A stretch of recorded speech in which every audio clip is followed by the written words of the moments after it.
You're listening to Shoe In, covering the ins and outs of all things footwear, from sneakers to heels, loafers to slippers, and every type of shoe in between. Brought to you by the FDRA, the Footwear Industries Association focused on retail, trade, politics, and fashion, helping create and enhance conversations on all things footwear. And now your footwear insiders, Matt Priest and Andy Polk. Matt, I'm really glad we have that intro so we can zero in on what we're supposed to be doing today and focus on footwear. I know. It's always a fresh reminder in case we forget what our purpose is. I remember when we first came up with that. Oh, gosh, I don't know how many years it is. 3 or 4 years now? Is that how long we've been doing this? Over four. We were so meticulous in figuring out what types of shoes we were going to cover. And I think we've covered a lot of those types of shoes. But I should say, even when we were starting back then, there's a new trend of types of shoes that are coming out that are better materials, more sustainable materials, reduced environmental footprint that consumers are demanding more and more. So maybe we go back and look at that and talk about sustainable shoes and adding to that. But if we do, our intro may be an hour. So who knows? Yeah, exactly. That's so cool. But with that focus around consumer trends that are happening right now, we've obviously talked a lot about sustainability, about optimization, about materials, processes, measuring, things like that. But what I'm most excited about today is having a leader who is helping establish a global growing brand around that as its core mission. Yeah, Andy, as part of our leadership series, what's really keen is to talk about this footwear company that's really become the darling of the industry in a lot of ways, from a storytelling perspective, from an innovation perspective, and from a sustainability perspective. And that's none other than Allbirds. And we are super honored and privileged to have Jad Finck, who's the Vice President of Innovation and Sustainability at Allbirds. Jad, welcome to Shoe and Show. We're super excited to have you on the program. It's great to be here, guys. I'm looking forward to this. So let me ask you right out of the gate, as a young student at Stanford University getting your mechanical engineering degree, did you ever think, fast forward a number of years, you'd be moving shoes and innovating around footwear? Good question. No, not specifically footwear, but definitely had ideas and hopes about environmental improvements and being a part of that world somehow. But really, my path has been about trying to surround myself with the people that excite me the most, and that's led me to Allbirds. Well, and so let's put a finer point on that, Jad. How did you get from Stanford to some of your other kind of renewable materials focused jobs to Allbirds as a shoe, as a global shoe powerhouse at this point? How did that journey kind of lay out? Sure. Well, so my background is in mechanical engineering, and then I added a business degree to that, and then really got into biofuels was kind of the beginning of that journey. So I like to say, ending up at Allbirds, it's kind of a funny thing happened on the way to biofuels. I was part of a corporate venture capital investment arm. So we were investing in advanced biofuels companies trying to make renewable fuels that would replace petroleum from new bio-based sources. And a lot of those companies ultimately went to work for one of them that had an algae technology. And again, following the most exciting technologies, the most exciting people. And so that was moving out of Chevron's venture capital group, investing in energy, to a company called Solazyme, which had a really fascinating algae-based technology that was created to replace petroleum in lots of different uses in fuels, in chemicals, in and a whole bunch of other areas, foods, cosmetics, et cetera. And a lot of those biofuels companies ultimately kind of pivoted to become biomaterials companies. And biofuels is a really challenging thing to get the right price point, but biomaterials are something you can make with a lot of the same technologies. And so we ended up making algae-based oils that could make foams and be replacements for oil, polyurethane, things that could go into sneakers, things that could go into car seats. And so that was kind of where things started to point a little bit more towards what I'm doing now. And I worked with one of my coworkers. We were really driving the commercializing the industrial part of the business, was Joey Zwillinger, who, as you guys following along will know, ended up becoming one of the founders of Allbirds. And so this was now a chance to not just be a company trying to make new materials and push them into other people's brands, but now it was our chance to be the brand and tell the stories directly. And so that's really what led me to Allbirds, was a chance that, hey, take all this biomaterials work, all this kind of innovation and partnering, turn around and be the brand and start pulling that in. And there's nobody in between us and the customer. And it's totally up to us to tell that story.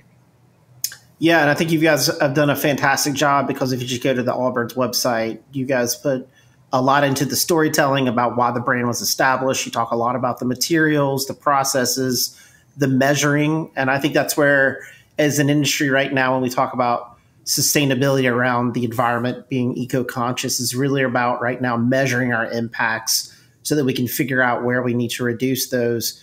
Allbirds has probably one of the leading commitments around carbon reduction in the product and supply chain. And I know, as FDRA has a sustainability working group, and Jad and Allbirds has worked very hard to help us craft a message talking about climate change action and carbon reduction, and how, as an industry, we put a flag in the ground and try to move together as an industry around that. So, Jad, as we get into those issues around carbon reduction and kind of the North Star of where you guys are headed to around sustainability, maybe you can just share some insights as to why you're heading in that direction, how you're measuring. I know you guys have your own measuring tool, which is amazing, and you've open sourced it so other people can look at it. But maybe just touch on some of these topics and why that's your North Star and how you're heading there. Yeah, thanks, Andy. Yeah, it absolutely is our North Star. Carbon, we feel like, should be something everybody knows, just as ubiquitous as picking up a food box in the grocery store and checking the nutrition facts, checking the calories. You just expect it's going to be there, and it helps you make the choices when you're shopping, when you're eating. And everyone knows, that climate change is this massive issue of our time, but people don't really have the tools to make the right choices. So we've got this kind of agreement on this big challenge, but not a lot of information on how do we make better choices. And so we just felt we were already tracking all this stuff internally to help us make choices about materials and designs. But we said, the ultimate accountability is putting this on every product we make. So we were really proud to launch that earlier last year. And we were pretty amazed that for actual carbon numbers on every product we make, that we believe we're the first footwear and apparel brand to do that. And it just feels kind of overdue. And so we're excited to see other folks following that in this industry and other industries. But it starts with measuring it. When it gets measured, gets managed. And it just should be something, if you're going to be putting stuff out into the world, we feel like you've got an obligation to tell people what are the impacts of what you're putting out there. Because until that information gets out there, we're just not going to be able to make the right choices. Yeah. I think your background's really interesting too in the bio aspect, because I think we see more and more suppliers coming into the marketplace and allowing brands to engage with different types of bio, which I is plant-based products rather than petroleum-based products. Is that the future of where we're heading as an industry? And a part of that too, I know there's always a really interesting story about how you guys came up with your SweetFoam, about trying to convince someone, a producer, to help you make that. And maybe you can get into that a little bit. But this bio thing is really something I'm focused in on of learning more about. And I think it's really interesting that as we see you guys working more with it and other brands. So how does that play into our industry right now in terms of bio and where things are headed? Yeah, so we absolutely think it's an important part now and increasingly important part going forward. The ability, kind of the holy grail would be something's renewable as a feedstock, it's a renewable input. It lasts a very long time, and when you're done with it, it's got a circular story, either recycled or biodegraded or upcycled. So that's kind of the ultimate story, so that we can increasingly diminish the reliance on a petroleum feedstock or petroleum oil and gas industry as our starting point that the footwear and apparel industry has been leaning on so hard for so long. So yes, we think it's a very important story. And when we launched, we didn't have a great option for our midsole. We launched with the Wool Runner in 2016, and we had a great story for merino wool in the upper. We had another good story. It was a castor oil, a vegetable oil based foam on the insole. But we kind of had 2 out of 3. The big midsole, outsole combined piece bottom unit was traditional EVA. And we just love the utility of that. It was comfortable. It was light. It was single piece. It was elegant. But we couldn't find something that was bio, that had the right weight. And so that actually got tied back into the biofuels, and the algae story that I was talking about before was we had been feeding our, for lack of a better term, scientific term, feeding our algae sugarcane because to make these algae-based oils at our past company, again, to replace oil and gas. And so I was down in Brazil, got to be the first company member down there to start up that business. And we ended up building a $200 million plant to make algae oil out of sugarcane, so feeding algae sugar. And we were aware of another company that was making sugarcane-based plastic, and they also made traditional EVA, and that was Braskem down in Brazil. And so we approached them once Allbirds got started and said, hey, can we work with you to convert your plant in order to connect your sugarcane plastic to your traditional EVA and make sugarcane EVA? And we'd only been around for a couple months. It was 8 guys and girls sitting around a couple Costco tables with some laptops. So we weren't exactly a big shoe at that point. And the volumes they're used to, kind of dwarf even the entire footwear industry. So it took a lot of convincing, a lot of inspiration. We actually mocked up a Wall Street Journal newspaper, printed it on the real paper for 2 years in the future, to celebrating this great story of this upstart California company and this big Brazilian green chemical leader.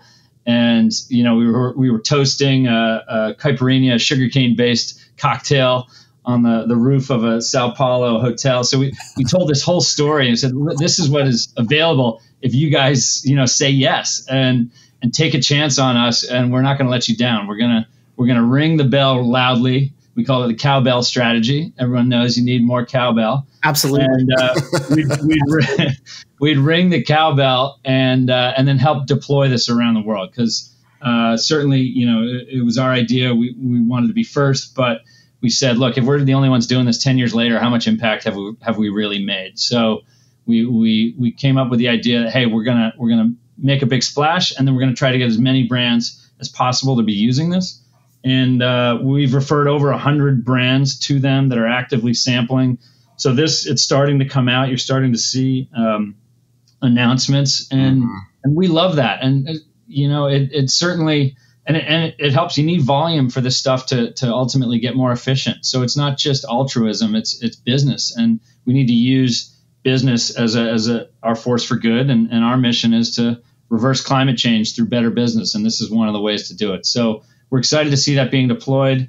We had to set up kind of a whole routine about how to handle all the inbounds. It was taking too much time to actually handle it all.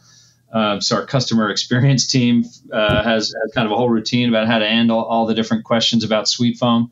But we love that. That was the vision, and it's happening. And we want to see more of it.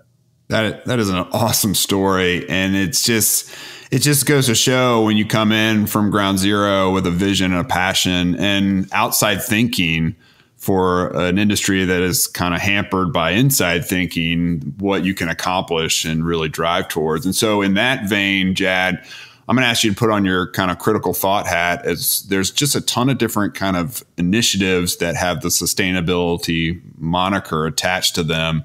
And in your mind, knowing the conversations we've had as a working group behind the scenes, in your mind, not all the initiatives are created equal. So what are the initiatives that are out there? We know what you believe in, right? We know carbon footprint, carbon measuring, biomaterials. We know that's what you believe in. But what are some things that the industry might be doing under the auspices of sustainability that you think, you know what, at the end of the day, that actually doesn't move the needle and we've steered clear of that because of X, Y, and Z? What are some of those initiatives that you just don't think are worth, the juice ain't worth the squeeze? Yeah, good one, Matt. So I think one of the primary challenges is just clarity, and that's been one of our strategies from the beginning, is to try to keep the story crystal clear, and try to make sure, number one, that you kind of don't get in the way of somebody that really just wants a smooth shopping, buying experience. Can find what they want right away. But if they want to dig, they want to learn, to make sure that we've got, authentic, verified numbers behind it all, so that we're not just kind of putting a tree on the homepage and saying we're done. It's about actually putting math behind it. So I'd say more broadly, what we encourage folks to do, and what we strive to do, is to make sure, if you've got a priority, and we believe that carbon really should be the priority, both from an urgency for the planet and also our ability to impact it as a footwear industry. The beautiful part about materials and carbon is, when you look at a life cycle analysis, when you look at the carbon footprint, the environmental footprint of a product, in footwear, you're going to see a large majority of that in the materials and the manufacturing. And that's an area, even as a small brand, you've got very strong influence. You can nominate your materials. There's other elements down the line that are also important to clean up, but things like, how are the secondary processes, dyeing, water, et cetera. It's harder to influence some of those things when you're a smaller brand. Now, as you get bigger, you absolutely can. As you get more share of a factory, you absolutely can and should. But when you're smaller and you might be sharing a factory with much bigger folks, it's sometimes hard to change those factories overnight. But what you can change is say, hey, look, this is our brand, these are our materials, and we can control 100% of that. So, and it also has the biggest effect on carbon footprint. So that's one thing we're excited about. But picking your priority, and being very focused on it, and being transparent about it. What are the numbers to show that this is getting better? Why is this a better choice? I think in general, what we're frustrated with is when there's sustainability stories out there and no one's doing the math. There's very legitimate and worthwhile end of life stories that we should be doing. We absolutely should be striving for a circular economy. But there are lots of what I like to call extravagant circularity, where it's circularity just to be able to claim circularity, and no one's doing the math to figure out, did we just create a carbon footprint that's 10 times what it would have been before we started? So, yes, it's important, but what's your score? What are you measuring yourself with? The numbers are there. The Higg index is there. Create a tool, use an industry tool. The numbers are there. It's not enough just to kind of qualitatively say, hey, look, we care too, and here's some trees on the homepage. Yeah, I think this is speaking to the broader trend of what we're going to see in the coming years, which is certification of materials, certification of processes, especially around the materials. We're getting to the point where if you're claiming that a material is recycled, or you're claiming it's % bio-based, retailers eventually, because consumers will be pushing, are going to have to start getting that certified by labs to actually say, yes, here's the process, here's the numbers, here's the data. So I think, it behooves people to start to think about what Jad is saying right now around that, because right now it's a voluntary choice to move in that direction. And also it's good for ROI. It's good to look at your operations and figure out where the innovations are, because and I've said this before, and Jad probably gets tired of it, but I love his title because it's synonymous. Innovation and sustainability are synonymous. So I think that's how we need to think about it. And I think too, technology is changing where we can better track those materials. So we have, obviously software like the Material Exchange, where suppliers now are loading in their materials and putting in certificates and sustainability data and information, where a designer and developer can look at that and choose and filter by sustainable numbers. And that will only improve and get more mature. And I think that's, being honest with where you're at is okay. I think a lot of people are freaking out because they see someone like a Nike doing something and they don't realize most people are just at the measuring point to figure out where they need to focus and change. And so we can all get there together if we keep working together. Jad, I'm always interested in how long it takes to look at these new material types and what you're working on. And we have a lot of people who are shoe dogs who listen and some people who may not be. But in terms of the business model that we still have around these bio developments and these new innovative materials, what's the timeline for development? Obviously, you don't want to get into trade secrets, but are we still looking at like a 2-year cycle for development of some of these things to see if they're comfortable and whether they work and stretch and all those things we know that as shoe development teams have to look at? Yeah, so it's still a range in our experience. We're always looking for a mix of long-term fundamental platforms that might take 2 years, might take more than 2 years. But we also want to look for shortcuts of, are there areas where we can pull in something from a different industry? Tencel lyocell from eucalyptus had been around. That wasn't a brand new fiber, but it really hadn't been celebrated and prioritized in a casual shoe as the main material. And plus, when it was talked about, it was always kind of some terms that we didn't think resonated with customers. So we said, look, this is the beauty of this story is it's from trees. Why are we calling it all these other things? Let's just keep it simple and call it tree. And so we had the wool runner. Let's launch the tree runner. And why a new material? That's another thing we always challenge ourselves on. Why does the world need this? People just felt there were certain times of the year where the wool wasn't the material they wanted to use, even though as they're getting more and more used to it, they're realizing how great it is at so many different temperatures. But still, we knew there was something people were going to want in the warmest areas and the warmest days. And we said, all right, something cooler, something silkier, and something that looked more breathable. So that's when we launched that whole tree line around eucalyptus. But that was, more about product development and us just getting used to flat knitting. Quite frankly, we hadn't done that before. And so it was more of a product development challenge than it was, the fiber was already there. It just had not been used in that way. So at the same time, we were completely trying to start at the molecular level and get this big company halfway around the world to change their plant and build a very expensive, capital expenditure to do so at their plant. So it was a mix of, all right, let's take some big swings at some things that may or may not happen. And if they do, they're going to take a couple years, and some other ones that are a lot closer to commercial, and we're using it in different ways. So we're always trying to kind of stack the pipeline with some shorter term wins to keep things fresh. But from my team's perspective, we're really set up to work on the longer ones that are going to take a partnership, going to take kind of getting all the parties aligned, figure out the R&D plan, and we've got the patience and the right folks on the team that can manage those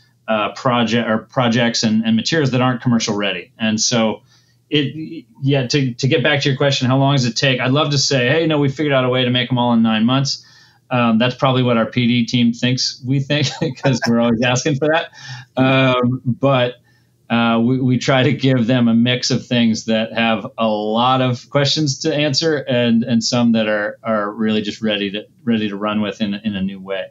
I think that's great for people to think about out there, about the strategy behind this of the different pieces of the puzzle that you're putting together. So folks, as we wrap up today, Jad, I just want to really thank you for coming on and sharing, because I think the conversation around this is really about, as we go into 2021, sustainability continues to be the hottest topic, and now it's getting to the point to where it can no longer be the hottest marketing topic.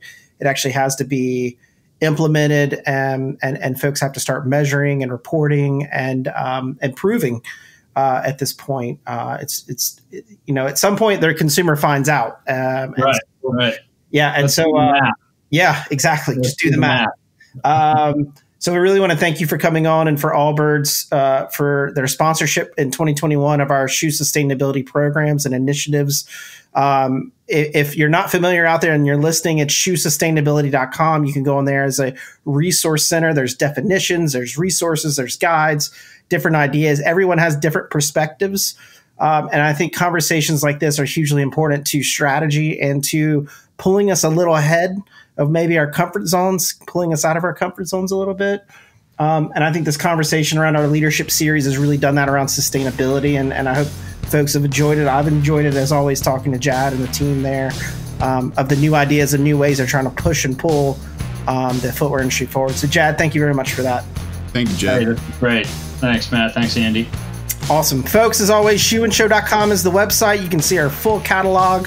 You can follow the full leadership series that we've been running in 2021, helping people think differently about the marketplace, think differently about operations and hot topics, and hopefully strategize a little bit differently. Obviously, in 2020, we had to transform. And in 2021, we hope that rebuild that everybody's been trying to work on will thrust us forward. And we'll be here, continue to talk about those ideas as we go forward. And we appreciate you joining us along this journey every single week. And until next time, please be safe. Please keep wearing the masks. Please get in line for the inoculation so we can all get out of this and actually see each other in person again at the material shows or at Fannie, etc. So on behalf of our whole team, please again be safe, and Shoe In is out. Shoe In has been brought to you by the FDRA, the Footwear Industries Association focused on retail, trade, politics, and fashion, helping create and enhance conversations on all things footwear. For information about FDRA, visit fdra.org.